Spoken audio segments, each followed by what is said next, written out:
A new report says Langston University is underfunded as a land-grant university compared to other land-grant universities in Oklahoma.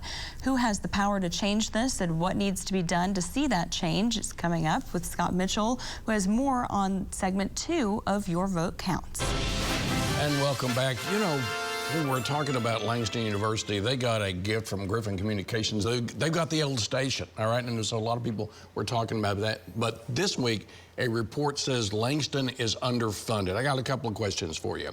You know, who does the funding, and can we do anything about it? Yeah, so what the report said is Langston is a land-grant university, was underfunded compared to Oklahoma State University, which is a land-grant university. Here's how higher ed funding works in the state of Oklahoma. The legislature gives money to the state regents of higher education. They decide how the money is spent among the universities. That's by constitution. We talked about this on the show a few weeks ago, and I've been talking about it for 3 years. The state regents are saying they're going to redo that funding formula, and they're going to actually, instead of having this archaic method that we have now, they're going to focus on jobs of tomorrow and jobs that we need. This is an issue that I trust this Board of Regents. We have a good group.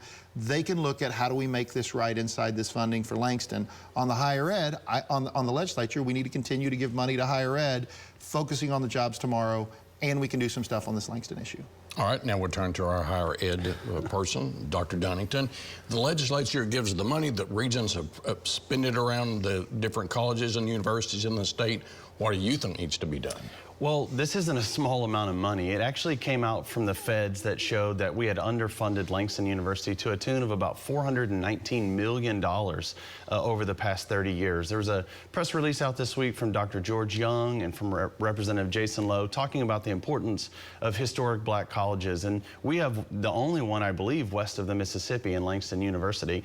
It's critically important that we fund all of our colleges appropriately, and it's even more so important that we do in Langston University's case, being a historic black college, giving many of our Oklahomans the opportunity to be the first student that goes to college, the first in their generation.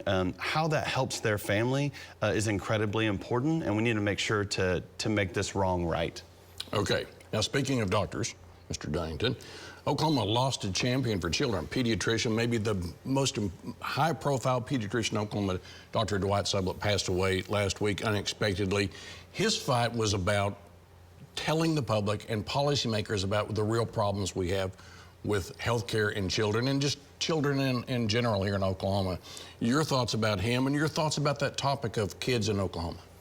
Yeah, it's just incredibly important that we have young people that go into the profession of medicine, and you look at how now medicine has become so specialized and how a pediatrician is that first person that helps a family to cope with a new child and to deal with all of the sickness, the illnesses that go along with having a child. I love our pediatrician, Dr. Vincent, out of Mercy Hospital. I remember the first time meeting him and just being afraid as a parent, thinking I was gonna do something wrong to my child, and how much courage he gave to parents in that position.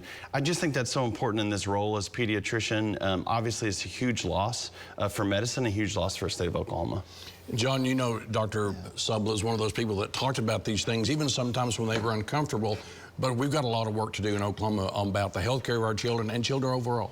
We do. Dr. Sublett was a hero in the field, and you know, hearing my colleague friend talk about it, I think of Dr. Kevin Moore, my children's pediatrician, my 3 amazing children, David, Ethan, and Kaylee, and what it was like as a new parent and finding that, and having Dr. Sublett as that voice out there for the healthcare profession, for parents. And I guess here's what I would say. If you're out there and you're in the healthcare profession, thank you. You're a nurse, you're a CMA, you're in the allied health, thank you. You're a physician, rural Oklahoma, Oklahoma City, Tulsa, thank you. We need so much more of you. You have such an incredible job, and we are so thankful for the legacy of Dr. Sublett. And I'm thankful for the people out there in all the health professions carrying on that legacy every day. And he carried on a great legacy. We're thinking about the family of Dr. Sublett. We wish his family the very best and condolences.